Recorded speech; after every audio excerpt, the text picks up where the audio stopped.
Dómsmálaráðherra segir fyrirhugaða brottvísunarstöðu í Keflavíkurflugvöll þar sem vista á útlendinga sem bíða brottvísunar algjört lokaúrræði. Hún á ekki von á því að þar verði margir vistaðir. Martröðin á Gaza af sögulegri stærðargráðu og henni verður að ljúka tafarlaust, segir fulltrúi Sameinuðu þjóðanna í Mið-Austurlöndum. Varðturnar í miðborginni fengu yfirhalningu í dag en útlit þeirra fór fyrir brjóstið á mörgum fyrir í sumar. Turnarnir eru sagðir hafa staðið fyrir sínu og fækkað vasaþjófnuðum. Þúsundir mótmæltu umdeildum lögum í Úkraínu í dag sem Zelenskí forseti undirritaði í gær. Mótmælendur óttast að lagabreytingin grafi undan stofnunum sem rannsaka í spillingu. Akureyrarbær ætlar ekki að gera þjónustusamning við Kisukot, heimili fyrir vergangsketti. Stofnandi Kisukot segir niðurstöðuna vonbrigði og hyggst að hætta þjónustu við bæinn.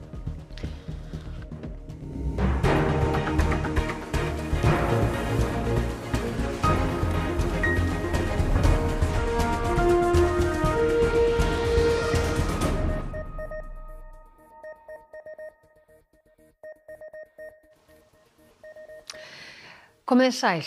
Við biðjum ykkur að sjálfsögðu velvirðingar að við erum seinna á ferðinni en til stóð, en það var vegna framlengingar í leik Spánar og Þýskaland sem nú er nýlokið með sigri Spánar. En við byrjum hins vegar á þessu. 10 manns hið minnsta hafa orðið hungurmorða á Gaza í dag. Þrýstingur eykst á ísraelsk stjórnvöld að hætta linnulausum árásum og skipulögðu svelti á Palestínumönnum. Yfir 100 hjálparsamtök, þar á meðal læknar án landamæra og barnaheill, vöruðu við í dag að fjöldasvelti vofði yfir á Gaza. 111 hafa soltið til dauða, þar af 80 börn. Alþjóða heilbrigðisstofnunin ítrekaði í dag þungar áhyggjur af að Ísraelar hleyptu sáralitlu á mat inn á Gaza og að sífellt fleiri yrðu hungurmorða. Parents tell us their children cry themselves to sleep from hunger. Síðan í maí hafa Ísraelar aðeins leyft bandarísku fyrirtæki að úthluta neyðarvistum. Hermenn og öryggisverðir hafa skotið yfir 1000 manns í röð og þegar fólk ferðangað veit það ekki hvort að snúi tilbaka á lífi. Evrópusambandið hefur varað Ísraela við aðgerðum látið þeir ekki af grimmdarverkum á Gaza. Í Katar eru viðræður vopnahlé.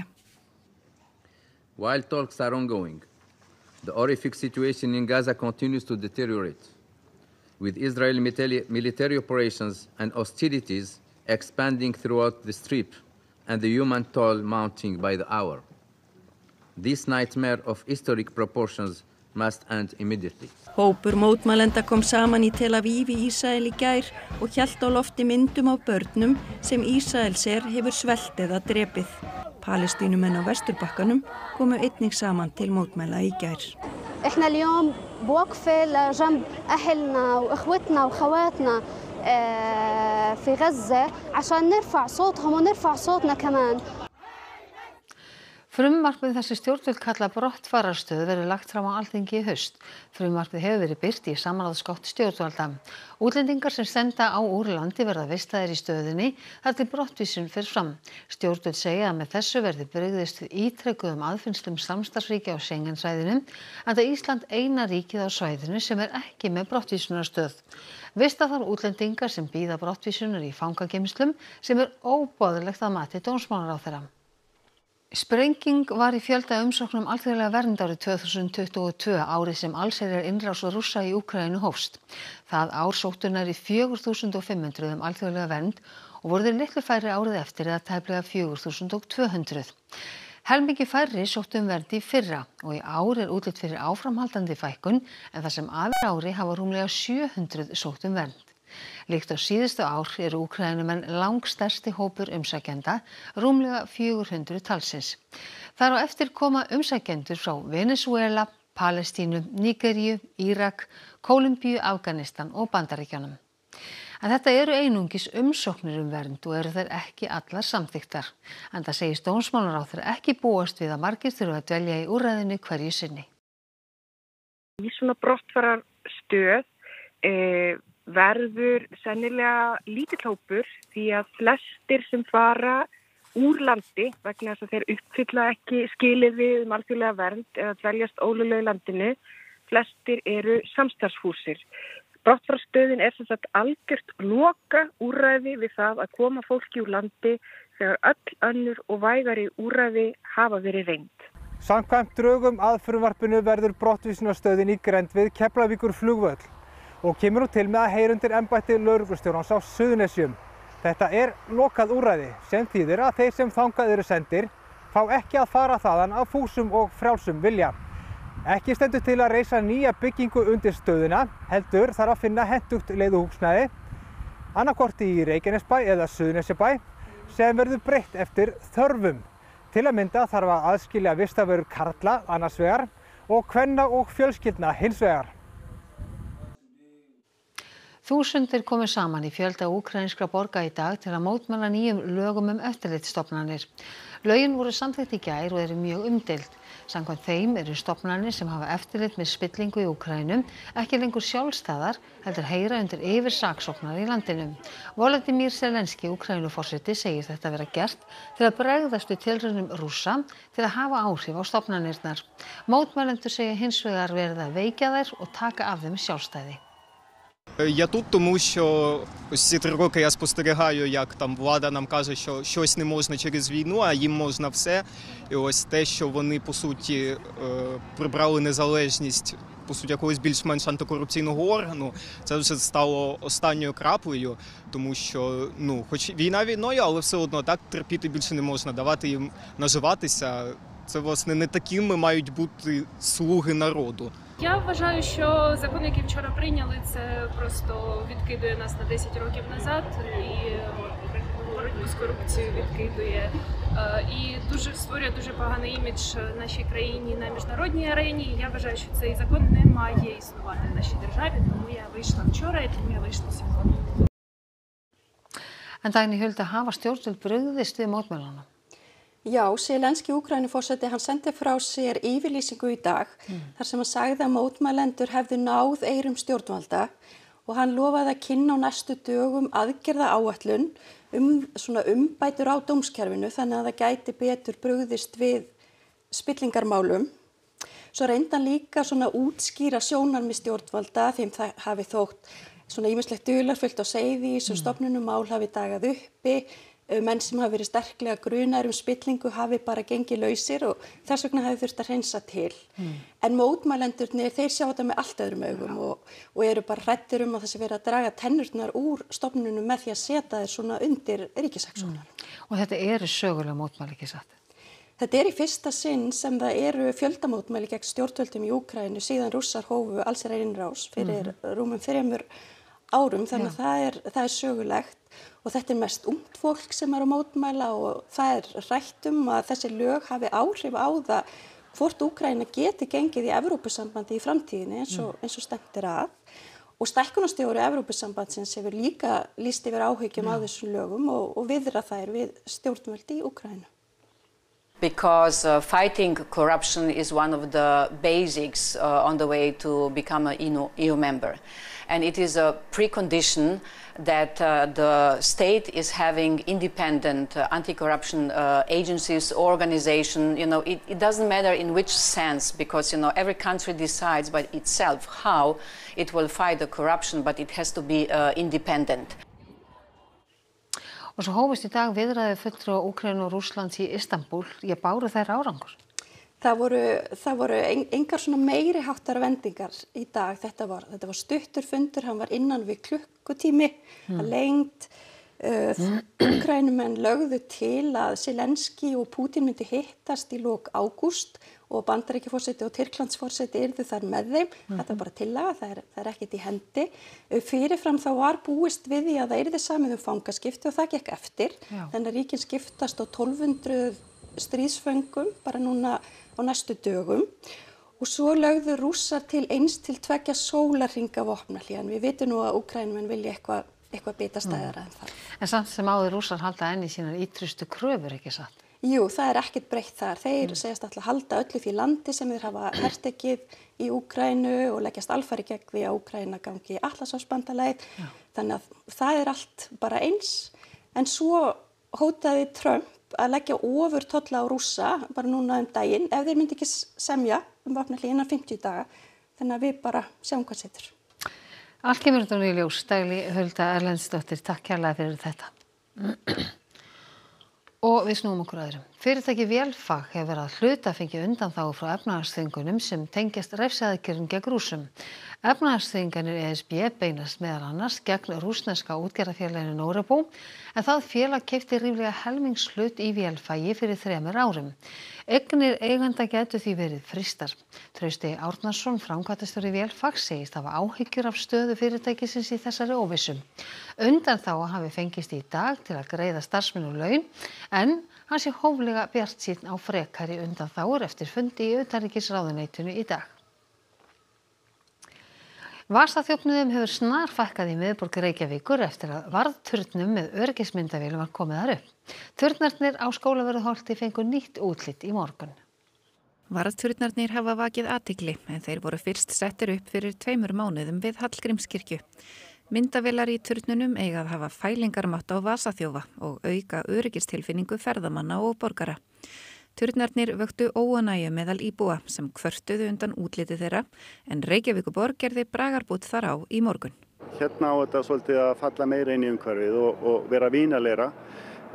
Þeir mistararnir hjá Reykjavíkurborg hönnuðu þetta útlit og mér líst bara nokkuð vel á það. Þetta er svona lágstemmdara og fellur betur inn í umhverfið. Varðturnarnir nýtast lögreglu við fleiri störf. Getur þetta verið mjög öflugt á næturlagi til þess að því að það er alls konar að gerast í miðborginni okkar að hafa þetta aukalega sem vakir yfir okkur og passar upp á okkur og hægt að vitna í ef eitthvað leiðilegir atburðir gerast. Yfir 50 varðturnar voru settur upp á höfuðborgarsvæðinu, meðal annars á byggingarsvæðum þar sem þjófnaðir eru tíðir. Og eins eru þeir núna vinsalir við ýmiss konar hátíðahöld eins og lopapeysan, þeir voru með þetta núna og það eru einhverju leiðinu núna á norður, voru í Vaglaskógi og þannig að það eru margir að nota sér til að passa upp á fólkið og þeir sjá þá livestreami beint úr turnunum. Upptökurnar eru aðeins sýnilegar þeim sem eru með varðturnana á leigu, segir Jón. Við pössum okkur sérstaklega á því, eins og hérna til dæmis er þetta í íbúðahverfi, við pössum sérstaklega á því að myndavélarnar gæjist ekki í neinstaðar annar staðar en þar sem er eiga að vera. Donald Trump hefur heimilað birtingu rannsóknargagna af morðið á Martin Luther King Jr. árið 1968. Andstæðingar forsetans saka hann að dreifa með þessu athyglinni frá kröfum með birtingu skjala sem tengjast Jeffrey Epstein. Baráttumaðurinn Martin Luther King Jr. var skotinn til bana í Memphis í Bandaríkjunum 4. apríl 1968. 9 árum síðar úrskurðaði dómstóll að öll gögn í sakamálinu skyldu læst almenningi. Ákvörðun sem Bandaríkjaforseti hefur nú snúið við og fyrirskipað að 230.000 blaðsíður málskjalana verði gerðar opinberar. Included in the documents are hundreds of thousands of pages that have been digitized over the decades, but have been sealed since a 1977 court order ordered that they not be released to the public. Einhverjir afkomenda Kings hafa sett sig upp á móti birtingunni og segja hana til þess fallna að sverta minningu baráttumannsins. Aflétting gagna var eitt af kosningalofurðum Trumps og hann hefur á þessu seinna kjörtímabili sínu aflétt leynd af gögnum morðin á bræðrunum John F. og Robert Kennedy. The move comes after President Trump said that the release of the documents early in his term would be important for transparency and truth on the part of the entire nation. Though in contrast, and despite concerns from the King family, who said that the King's surveillance and assassination were deeply personal matters for their family and the civil rights movement at large. Og það ekki bara fjölskylda Kings sem hefur mótmælt birtingu skjalana. Andstæðingar forsetans hafa sakað að dreifa með þessu athyglinni frá háværum kröfum að gera opinber skjöl í máli barnaníðisins Jeffrey Epstein. Stofnandi Kísukots ósátt við hver lítinn stuðning að fá frá Akureyrarbæ. Síðustu 13 árin hefur hún bjargað villi og vergangskísum í bænum en hyggst nú hætta að þjónusta hann. Í þessu húsi búa þó nokkuð margir kettir. Þetta eru kettir sem fundust á vergangi á Akureyri og nærliggjandi sveitarfélögum síðustu mánuði og ár. Öll starfsemin fer fram í heimahúsi. Já, babies. Við ætlum að þrífa hjá ykkur.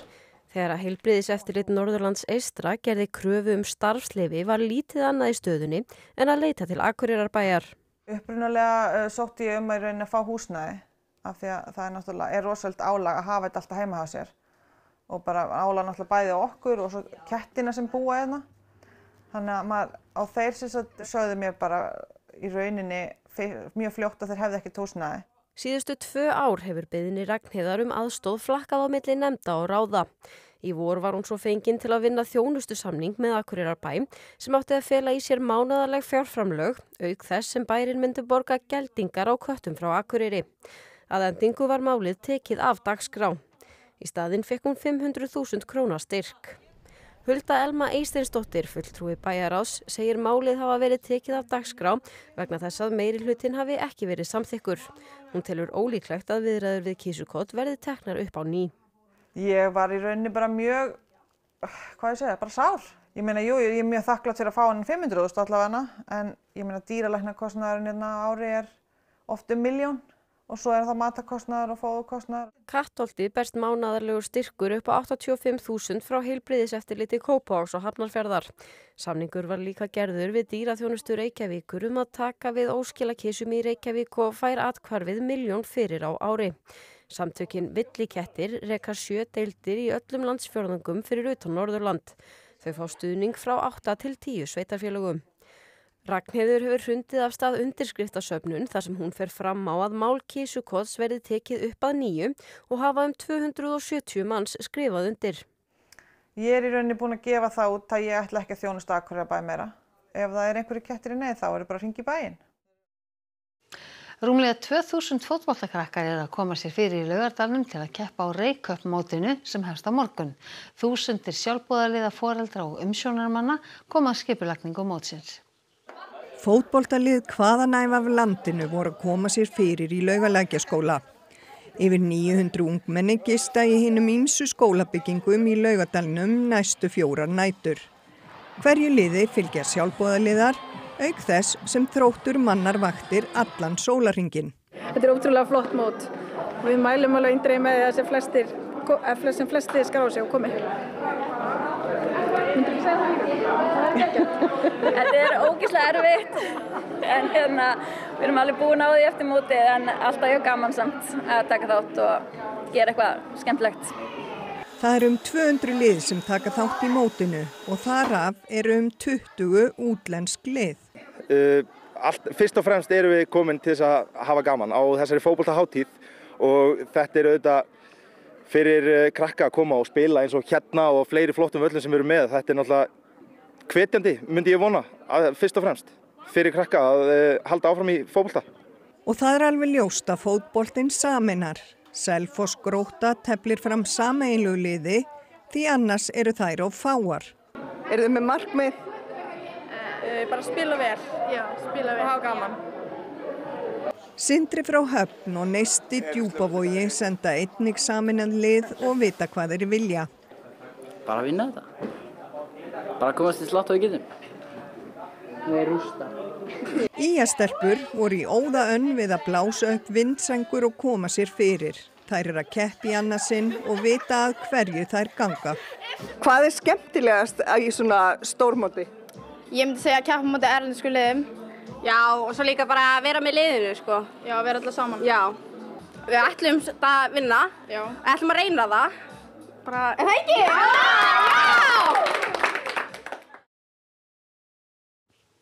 Og Greta Sigríður Einarsdóttir fréttamaður er í Laugardalnum þar sem undirbúningur er í fullum gangi langt fram á kvöld. Jú, svo sannarlega. Það er fullt hús af fólki, búið að vera fullt hús af fólki hérna í allt kvöld að gera sér klárt fyrir mótið sem stendur hérna yfir næstu daga. Það eru 2000 krakkar eins og kom fram sem að mæta hérna og ég segi nú ekki annað eins af fullorðnum en það er ansi góður hópur af sjálfboðaliðum sem verður hérna að störfum næstu daga sjá til þess allt fari fram eins og á að gera. Það sakar ekki, mótið var sett með pomp og prakt hérna fyrr í dag og það sakaði alls ekki að veðrið er búið að vera að hæga sig vel og allir loftgæðamæðlar eru grænir þannig að það gátu allir hlaupið úti eins og þau listi. Já, eins og ég myndist á þá eru 100 sjálfboðaliðar náttúrulega sem koma að svona stóru batteríi og fáir þekkja það betur en Elmar Svavarsson sem er hérna hjá mér, einn af dómarastjórum mótsins. Hvar finnið þið dómara í þetta verkefni? Við finnum þá bara hérna í hverfinu, eldri iðkendur, foreldra gríðarlega öflugir, með öflugan Old Boys klúbb og við þurfum 120 dómara næstu 4 daga til að manna þetta mót. það kemur allstaðar að á hverfinu, öflugur hópur. Þannig að það eru bara allir sjanghæðir sem að vettlingi geta valdið? Já, heldur betur. Og allir klárir. Mikil stemming. En það er alveg standard á þessu, er það ekki? Þetta eru krakkar sem eru að komast á aldur og þann aldur að þau eru að fara að spila alvöru fótbolta, eða hvað? Já, við leggjum mjög mikið upp úr því að hafa dómgæsluna almennilega og hér eru KSÍ-dómarar og erlendi dómarar og mjög öflugur hópur. Við erum með öflugt dómarafélag inn í Þrótti og hér er mjög öflugur hópur dómara. Það verður engin svikin að því. Og það eru meira að segja að koma erlendir leikmenn líka til að spila á þessu móti. Hvernig hefur gengið að taka móti þeim? Það hefur gengið bara mjög vel, að mér skilst. Það hefur gengið bara mjög vel og er búin að prófa æfingasvæðin og þetta er mjög skemmtilegt, stórun öfn. Það verður skemmtilegt fyrir íslensku krakkana að mæta þessum erlendu liðum. Já, þetta verður spennandi að fólk getur fylgst hérna með áfram en við kveðjum hérna úr Laugardalnum. Takk fyrir það, Greta Sigríður Einarsdóttir í Laugardalnum, höfuðstöðum Þróttar. Við viljum hins vegar að líta til veðurs. Það er vaxandi suðaustanátt með dálítilli vætu suðvestan og vestanlands í nótt. Það hvessir í fyrramálið með rigningu eða súld en hægari og lengst af úrkomulítið norðaustanlands. Það lægir og upp úr hádegi og hiti verður á bilinu 11 til 20 stig hlýjast norðaustanlands. En við förum nánar yfir horfur næstu dagar loknum íþróttafréttum. Spánn og Þýskaland bitust í kvöld síðari farmiðan í úrslitaleik Evrópumóts kvenna í fótbolta. Liðin mættust í undanúrslitum mótsins í Zürich í Sviss. Danska liðið Silkeborg og KA gerðu 1-1 jafntefli í forkeppni sambandsdeildar karla í fótbolta í dag. Og þá er líka dregið í undankeppni Evrópumóts kvenna í körfubolta, þangað sem íslenska liðið vonast til að komast í fyrsta sinn. Og þá ætlum við að rifja upp helstu atriði þessa fréttatíma. Dómsmálaráðherra segir fyrirhugaða brottvísunarstöð við Keflavíkurflugvöll þar sem vista útlendingar sem bíða brottvísunar algjört lokaúrræði. Hún á ekki von á því að þar verði margir vistaðir. Martröðin á Gaza er af sögulegri stærðargráðu og henni verður að ljúka tafarlaust, segir fulltrúi Sameinuðu þjóðanna í Mið-Austurlöndum. Varðturnar í miðborginni fengu yfirhalningu í dag en útlit þeirra fór fyrir brjóstið á mörgum fyrr í sumar. Turnarnir eru sagðir hafa staðið fyrir sínu og fækkað vasaþjófnuðum. Þúsundir mótmæltu umdeildum lögum í Úkraínu í dag sem Zelenský forseti undirritaði í gær. Mótmælendur óttast að lagabreytingin grafi undan stofnunum sem rannsaka spillingu. Akureyrarbær ætlar ekki að gera þjónustusamning við Kisukot, heimili fyrir vergangsketti. Stofnandi Kisukot segir niðurstöðuna vonbrigði og hyggst hætta þjónustu við bæinn. Þá er þessum fréttatíma að ljúka og það er komið að íþróttum og veðri. Næsti fréttatími er í útvarpinu á miðnætti og nýjustu fréttir má eins og alltaf finna á RÚV.is. En þetta er síðasti fréttatíminn sem fer í loftið svo seint að kvöldi því á morgun verðum við með sjónvarpsfréttir á ný klukkan 7. Aðeins einn leikur er eftir á EM kvenna í fótbolta í Sviss en það er úrslitaleikurinn milli Englands